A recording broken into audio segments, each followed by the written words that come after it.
जय हिंद। देखिए 3 जनवरी के अमेरिका ने वेनेजुएला पर आक्रमण करके और महज कुछ घंटों में इसके राष्ट्रपति भवन से इसके राष्ट्रपति निकोलस मादुरो को उठा के लेके चला गया और अभी निकोलस मादुरो अमेरिका के एक जेल में है। इनके ऊपर आरोप है कि ये वेनेजुएला के रास्ते और मैक्सिको के रास्ते वेनेजुएला होते हुए और यहाँ पर ड्रग्स सप्लाई करते थे। हालांकि ये बहाना है, अमेरिका में ड्रग्स जो आता है वो मैक्सिको से आता है, न कि वेनेजुएला से आता है। ये चुपचाप एक बहाना है। और दूसरा, अमेरिका में जो ड्रग्स है ये अमेरिका के कल्चर के वजह से, वहां पूरा दिन भर दारू गांजा सिगरेट पी के पीते रहते हैं। वहां तो बेटी बाप से पूछती है, father do you have any drink और वाइन। सोच बाप माई बैठ के शराब पी रहा है सर, तो उसमें ड्रग्स काहे नहीं पिएगा सर। तो ये तो अमेरिका का एक बहाना है। एक्चुअल में दुनिया में सबसे ज्यादा ऑयल रिजर्व वेनेजुएला का है, लेकिन इसका ऑयल जो होता है वो थोड़ा सा अशुद्धि उसमें ज्यादा है, इसलिए इसको निकालना थोड़ा महंगा पड़ता है। तो अमेरिका की नजर इस ऑयल पे है और यहाँ लिथियम का बहुत बड़ा भंडार पाया गया और सोना का बड़ा भंडार पाया गया। तो एक्चुअल अमेरिका इन भंडार पर कब्जा करना चाहता है और बहाना लगा देता है कि अमेरिका में ये ड्रग्स सप्लाई करता है, इसलिए वो इसके राष्ट्रपति को उठा के लाया गया है। और 2020 से जब लॉकडाउन चल रहा था उसी समय से अमेरिका राष्ट्रपति को उठाना चाहता था और यहां पर उसने बड़ा अच्छा गेम खेला।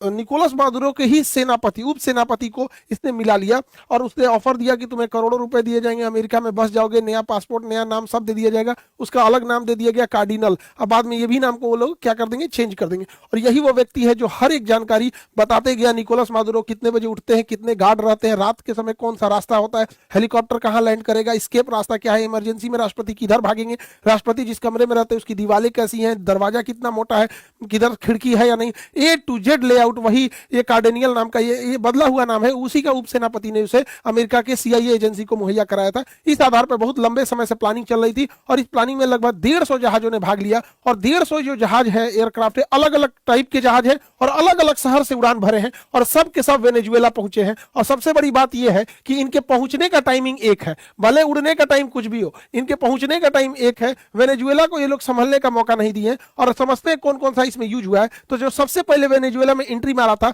RQ सेंटेलियन नामक ड्रोन एंट्री मारा था। ये 50,000 फीट की ऊंचाई पर उड़ता है और ये स्टिल्ट ड्रोन है। इसे इतनी बेहतरीन फोटो लेता है, हर जगह की पूरी प्रॉपर फोटो ले लिया। स्टिल्ट है तो ये पकड़ में भी नहीं आया। अब इसके बाद अगला नंबर आता है F-35 का। F-35 रडार में नहीं दिखता है दुश्मन के और इसी का फायदा उठा के वो वेनेजुएला के अंदर प्रवेश कर गया। और जब ये वेनेजुएला में प्रवेश किया, अलग अलग जहाजों से, कोई एयरक्राफ्ट कैरियर से उड़ान भरा है, कोई प्यूर्टो रिको के सैन्य अड्डा से भरा है, कोई यहाँ से अलग अलग जगहों से भरा है।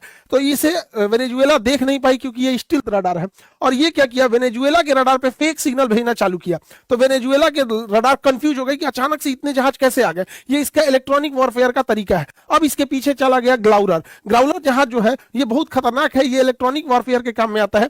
ग्लाउरर जहाज की खासियत क्या है, ये फेक सिग्नल रडार पे भेज दिया। जब से फेक सिग्नल रडार पे भेजा तो जो वेनेजुएला के रडार थे वो काम उतना अच्छा से नहीं करने लगे। अब यहां वेनेजुएला ने एक गलती कर दिया, उसने इन रडार की फ्रीक्वेंसी बढ़ा दी देखने के लिए कि कौन क्या प्रॉब्लम आ गया। हाई पावर फ्रीक्वेंसी दिया और जैसे फ्रीक्वेंसी बढ़ाया गया तो वो तुरंत यही चाह रहा था ग्राउलर जहाज, इसके अंदर एक सेंसर लगा हुआ है, वो हाई फ्रीक्वेंसी को देखकर AGM मिसाइल मार देगा। और ये AGM मिसाइल जो होती है रडार किलर मिसाइल कहा जाता है, जहां से हाई फ्रीक्वेंसी आती है वहीं चली जाती है। 9 सेकंड के अंदर 12 रडार उड़ा दिया। वेनेजुएला का आसमान अंधा हो गया। अब पूरा मैदान खाली था। ये रडार YJ रडार थे जो चाइना से आए थे। अब वेनेजुएला के ऊपर कोई जहाज जाएगी, वेनेजुएला को कुछ पता चलने वाला नहीं है। अब यहां अमेरिका से उड़ान भर के इसके ऊपर पहुंच जाता है B-52। ये सेकेंड वर्ल्ड वॉर के समय भी बम गिराया था। इसमें 8 इंजन लगे होते हैं और ये कारपेट बम्बिंग की तरह होता है। तो जो उसका जहां से ये डर था कि वेनेजुएला यहां से अटैक कर सकता है, वहां इतना हैवीली बम्बार्डमेंट कर दिया कि पूरी वेनेजुएला में जो उसकी मिलिट्री एस्टेब्लिशमेंट थी वहां अफरा तफरी मच गया। अब वेनेजुएला के आंतरिक भाग पर हमला भी करना जरूरी था जहां से रेजिलियंस आ सकता था। उसके लिए B-1 लेंसर का यूज हुआ। ये लेंसर जहाज जो होती है ये बड़ा, इसका बनावट ऐसा है कि ये जब दुश्मन के एरिया में घुसता है तो फट से चला जाता है, अंदर प्रवेश कर जाता है। तो जब ये इसे तेज उड़ना रहता है तो अपने विंग्स को ये हल्का मोड़ लेता है और तेज उड़ जाता है। लेकिन जब इसे बम गिराना होता है तो विंग्स को खोल लेता है, क्योंकि जब जितना चौड़ा विंग्स रहेगा धीमा उड़ना आसानी होगा। तो B-52 पहले पूरा बम गिरा दिया। उसके बाद ये विंग्स मोड़ के तेजी से वेनेजुएला के अंदर प्रवेश किया और अंदर प्रवेश करने के बाद ये अपने विंग्स को फैला दिया और धीरे धीरे उड़ते हुए टारगेट के ऊपर बम्बार्डमेंट करना चालू कर दिया। इसके पीछे अब आते हैं असली जो इसमें कमांडो भाग लिए थे, डेल्टा फोर्स वाले। डेल्टा फोर्स जिस हेलीकॉप्टर से सबसे पहले एंट्री करते हैं वो हेलीकॉप्टर का नाम है नाइट स्टॉलर। नाइट स्टॉकर जो जहाज होते हैं, इनमें आगे एक गनर बैठा होता है जो आगे से आ रहे दुश्मन को मारता है, 2 कमांडो इस साइड से, 2 कमांडो इस साइड से, यानी हर डायरेक्शन से कमांडो इस पे बैठे रहते हैं। अब कहीं से भी अगर कोई दुश्मन का स्नाइपर खड़ा है, कहीं कमांडो है, कहीं मिलिट्री है, उसको ये लोग अंधाधुन मारते हुए आगे बढ़ गए। ये नाइट स्टॉकर। नाइट स्टॉकर के पीछे आता है सी हॉक। सी हॉक की खासियत क्या है, इसके आगे गनमैन बैठे होते हैं, वो अगर कोई बचा हुआ है उसको मार देंगे, और पीछे इनके खाली जगह होता है जहां पे ये कमांडो ड्रॉप भी कर सकते हैं। तो ये हमला भी करेगा और ड्रॉप भी कर देगा, ये दोनों का काम कर देगा। तो आगे नाइट स्टॉकर गया, पूरा साफ कर दिया, जो बचे हुए उसे सी हॉक साफ कर दिया। अब उसके पीछे आता है चिनूक। चिनूक हमला करने के लिए नहीं आया था, इसमें ज्यादा से ज्यादा सैनिक बैठ जाते हैं, ये गया था ड्रॉप करने के लिए। इसमें बीच से भी कोई सैनिक निकल सकता है और साइड से भी। और अगर मादुरो अगर मान के चलिए लेट जाते या कहते कि हम नहीं जाएंगे, या उन्हें चोट लग जाता, कंटेनर में टांग के ले जाता सब, लेकिन उनको लेके जरूर जाता सब। अब तक आधे कमांडो वेनेजुएला के अंदर प्रवेश कर गए थे। इधर नौसेना बेस से वेनेजुएला की ओर और जहां और कमांडो की सप्लाई करने के लिए फास्ट हेलीकॉप्टर ऑस्प्रे का यूज किया गया। यह हेलीकॉप्टर और जहाज का मिश्रण है। जब ये उड़ान भरता है तो इसके विंग्स ऊपर होते हैं, और जब हाइट ले लेता है तो धीरे धीरे इसके विंग्स जो होता है आगे आना चालू करते हैं। इसके विंग्स ये फोल्ड होकर आगे आना चालू करते हैं, और धीरे धीरे ये आगे चले आते हैं, और ये उड़ता फिरता विमान हो जाता है। तो ये उड़ता हेलीकॉप्टर की तरह आ जाता है। तो जो बैकअप में जो आधे कमांडो थे उन्हें फास्ट लेके अंदर आए सब, ताकि वेनेजुएला पे ज्यादा से ज्यादा कार्रवाई किया जा सके। और वेनेजुएला का और कोई रडार काम तो नहीं कर रहा है, कहीं इससे कहीं पड़ोस से कोई मदद तो नहीं मिल रही है। तो अमेरिका के जो जहाज अंदर गए थे उन्हें भी रास्ता दिखाने के लिए कोई रडार होना चाहिए कि नहीं चाहिए? आखिर वो कहां से रास्ता देखेंगे? तो उनको लिए उड़ता फिरता रडार भेजा गया, जिसकी क्षमता 400 किलोमीटर थी। इसे हम लोग हॉक आई बोलते हैं। हॉक आई ये यूएसएस जिराल्ड R4 पर ये खड़ा था। यहां से उड़ान भर के ये वेनेजुएला के ऊपर उड़ने लगा, और ये वेनेजुएला के ऊपर उड़ते हुए उड़ता फिरता ये कमांड सेंटर हो गया, सारे जहाजों को कोऑर्डिनेट करने लगा। और वेनेजुएला के ऊपर ये 3 रडार ऑटोमेटिक अमेरिका उड़ता चलता फिरता रडार ले आके रख दिया। और जिराल्ड R4 ये कैरेबियन सागर में अपना लंगर डाले हुआ था, ताकि कोई दुश्मन का जहाज या कोई चाइना या रसिया कोई बैक सपोर्ट इसे न दे दे। यदि वेनेजुएला की नेवी अगर हरकत में आती है, तो वेनेजुएला अगर पनडुब्बियों को पानी में रखता है, तो पनडुब्बी बड़े खतरनाक होते हैं, इन्हें साइलेंट किलर कहा जाता है। तो पनडुब्बियों को मारने के लिए अमेरिका के पास बोइंग का बनाया हुआ P-8I पोसाइडन जहाज है। ये जहाज में देखिएगा एक भी खिड़की वगैरह नहीं है, इसके अंदर बहुत सारे सेंसर लगे हुए हैं नीचे की ओर, और इसके अंदर पूरा कमांड एंड कंट्रोल सिस्टम है। अगर कोई भी पनडुब्बी देख लेगा तो ये ऊपर से ही मिसाइल गिरा देगा। पानी के अंदर चलने वाली मिसाइलों को टारपीडो कहते हैं। ये वेनेजुएला के नौसेना को ध्वस्त करने के लिए इसे लगाया गया था। ये भी ऊपर से कमांड कर रहा था, एक और सी हॉक कर रहा था, हॉकाई, और ऊपर से ये अपना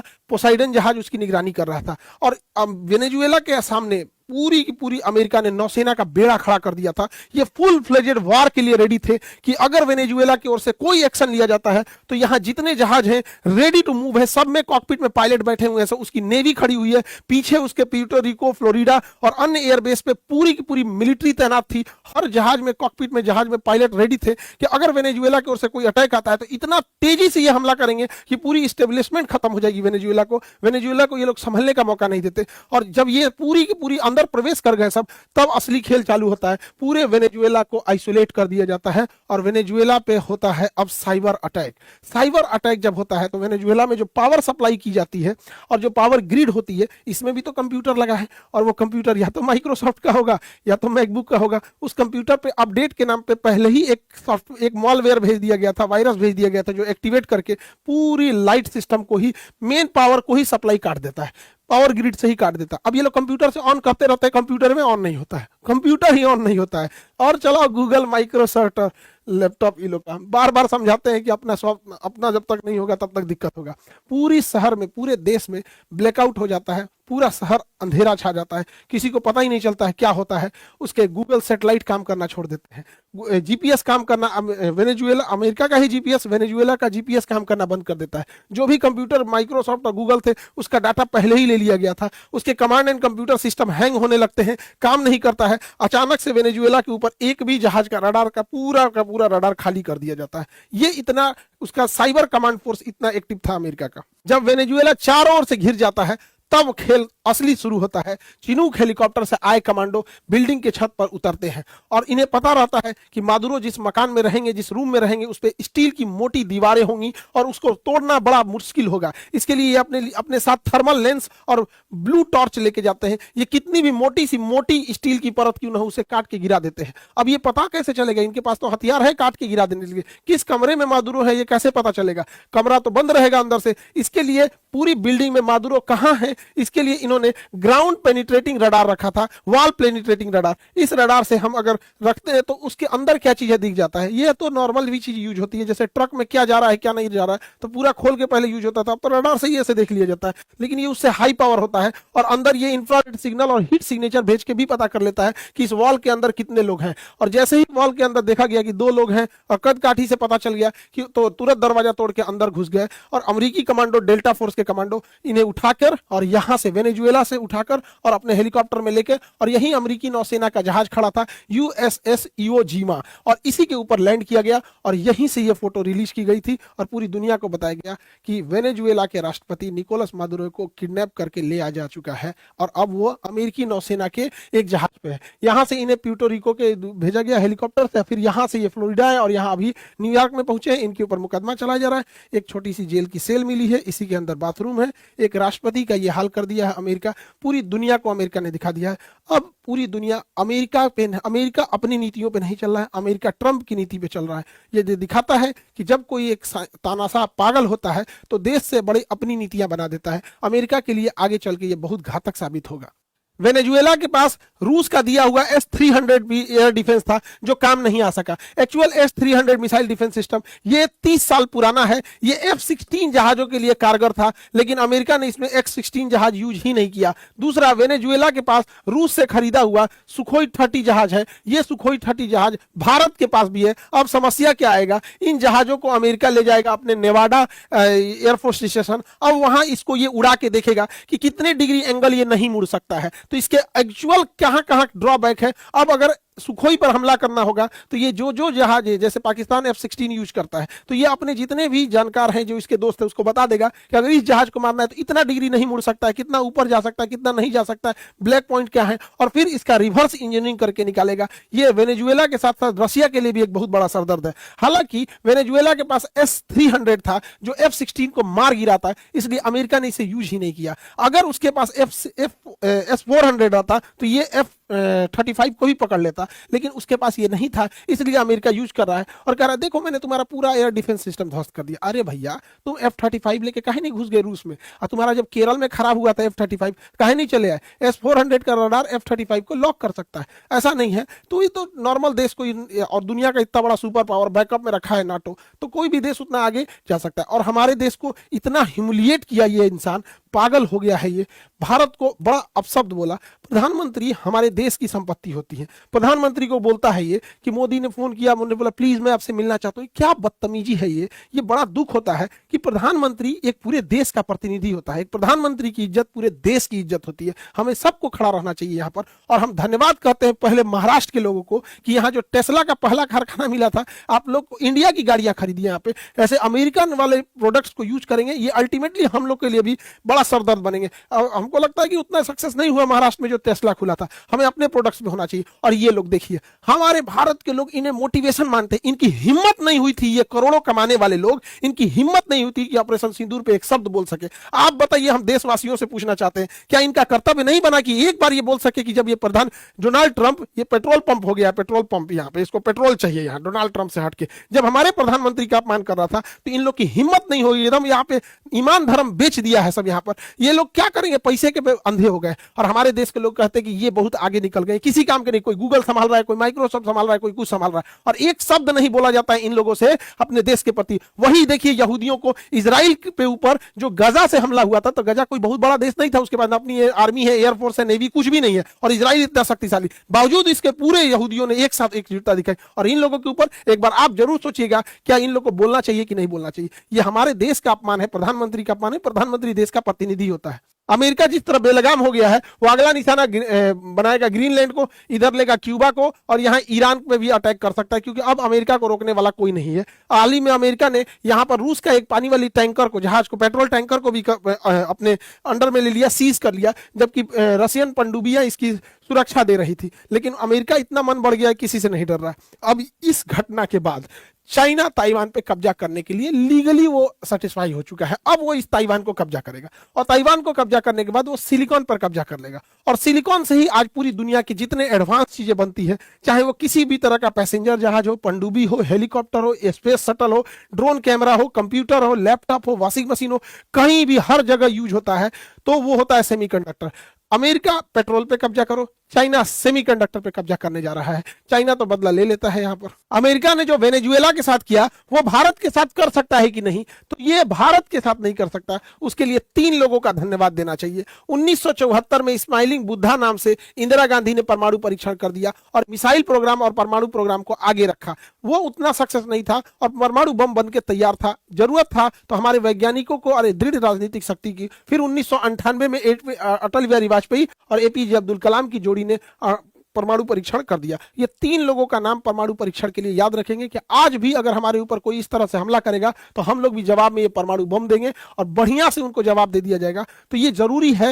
हर देवता को देखिएगा, उनके पास एक हाथ आप देखेंगे करुणा के लिए, आशीर्वाद के लिए रखे रहेंगे, और सबके पास अपना शस्त्र है। किसी के पास भाला है, किसी के पास त्रिशूल है, किसी के पास गदा है, सबके पास। इसका मतलब ये है कि करुणा बनाए रखिए, लेकिन रखिए अगर कोई बदतमीजी करेगा तो धो देना है। अमेरिका किसी भी देश को मारने से पहले उसने कई नीतियां अपनाता है। सबसे पहले उस देश का व्यापार खत्म करने के लिए उस पर टैरिफ लगाता है, फिर ट्रेड वार कर देता है, उसके पार्ट्स को मुहैया कराने से रोक देता है, उसकी जीडीपी को गिरा देता है, उसके किसी इंसान, पॉलिटिशियन या बिजनेसमैन पर सैंक्शन लगा देता है कि आप आ जा नहीं सकते हैं, उसके किसी प्रोडक्ट पर एम्बार्गो लगा देता है कि आप इस प्रोडक्ट को नहीं बेच सकते। जैसे इसने अभी वेनेजुएला पे ऑयल एम्बार्गो लगा दिया यहाँ पर। इस वजह से महंगाई बढ़ जाती है, इन्फ्लेशन बढ़ जाता है। और अमेरिका के पास सोशल मीडिया की ताकत है। इस सोशल मीडिया की ताकत से उसी देश की जनता को वो उग्र कर देता है, विपक्ष के नेता को नोबेल पुरस्कार दे देता है, और इसकी मदद से वो अंतर में ही गृह युद्ध का एक माहौल बना देता है। फिर यूएन में कहता है कि वहां लोकतंत्र खतरे में है, और खुद क्या करेगा, उस देश को चारों ओर से घेर लेगा, नौसेना से, चारों ओर से, एयरफोर्स से, और अचानक एक दिन समय देख के हमला कर देगा। यही चाइना हमेशा से करते आया है। चाहे वो 2006 में सद्दाम हुसैन को भी ऐसे ही घेरा था, 2011 में गद्दाफी को, 24 में बशर अल असद को, सबने यही किया था कि डॉलर का पैसा इन्होंने पेट्रोल का पैसा डॉलर में न लेके रीजनल करेंसी में लेने का प्रयास किया था। इन लोगों को आज तक नहीं समझ में आता है कि चाइना, अमेरिका पिछले 3-4 साल से घेर के इकोनॉमी गिरा देता है। अमेरिका को अगर कोई अच्छा से जवाब दे सकता है तो किम जोंग। अमेरिका जब भी इसके बारे में कुछ भी बोलता है, अभी कल तो 2-4 गो हाइपरसोनिक मिसाइल मारा है, इसका सीधा कहना है अगर अमेरिका कोई एक्शन हमारे ऊपर लेगा, घेराबंदी चालू होगा, तो सबसे पहले जापान को मुंगा देंगे और साउथ कोरिया को मार देंगे। ये दोनों बहुत डेवलप है। ये कहता हम क्या किए, कहा वो सब हम नहीं जानते हैं, हम तुमको मार के खत्म कर देंगे, परमाणु बम पहले इन्हीं पे मारेंगे। अब ये लोग कहते हैं कि भैया तुम दूर ही रहो, क्योंकि इन दोनों ने अमेरिका का साथ भी देते हैं। तो ये एक तरह से बढ़िया काम करता है अमेरिका के लिए। आप देखें किस तरह से टेक्नोलॉजी किसी देश को पंगु बना देती है। अगर हम टेक्नोलॉजी अपना नहीं रखेंगे तो आज के परिदृश्य में युद्ध में बहुत दिक्कत हो जाएगा। आज से 6 महीना पहले हम एक बात बोले थे कि हमारा अपना सोशल मीडिया नहीं है, हमारा अपना गूगल नहीं है, हमारा यूपीआई गूगल इस सबको बंद कर देगा, गूगल चाहे तो घुटना पे ला देगा।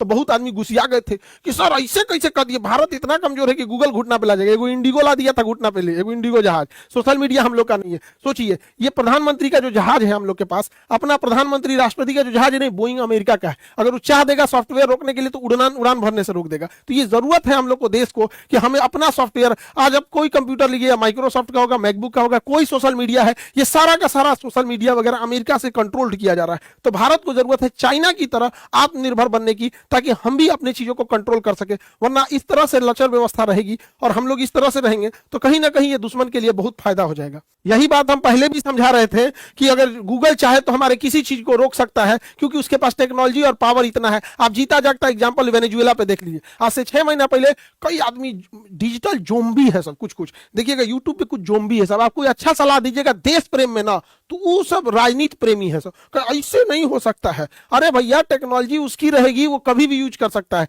एक अपडेट के नाम पे कोई सॉफ्टवेयर भेजेगा, उसके अंदर क्या मालवेयर भेज दिया, क्या वायरस भेज दिया, कुछ नहीं बुझाता है। इसलिए जितना जल्दी हो समझ जाना है उतना ही अच्छा ही है। देखिए, आज जैसे 2026 में अमेरिका ने वेनेजुएला पर हमला करके वहां के राष्ट्रपति को उठा ले गया, ऐसे ही 1980 के दशक में अमेरिका ने 1979 में ईरान में भी पूरा हेलीकॉप्टर लेके घुस गया था और ईरान की एम्बेसी पे ईरान ने उसके लोगों को किडनैप कर रखा था। तो अमेरिका हेलीकॉप्टर हेलीकॉप्टर लेके घुस गया और ईरान को ले के चला आया था, लेकिन आंधी उठ गया ईरान में और उसका कुल हेलीकॉप्टर ढह गया, नीचे गिर गया और अमेरिका का यह प्लान फेल हो गया। और अगर आप कहेंगे तो इस पे भी एक वीडियो बनाएंगे कैसे ईरान पर अमेरिका ने किया था। ईरान अमेरिका में इतनी बेहतरीन दोस्ती थी, वैसे ही दोस्ती थी जैसे अमेरिका और वेनेजुएला में। अमेरिका और वेनेजुएला में बहुत अच्छी दोस्ती थी, अमेरिका ने भी उसे हथियार दिया था और ईरान से भी दुश्मनी हो गई, वेनेजुएला से भी दुश्मनी हो गई और अगला नंबर संभवतः ईरान का है।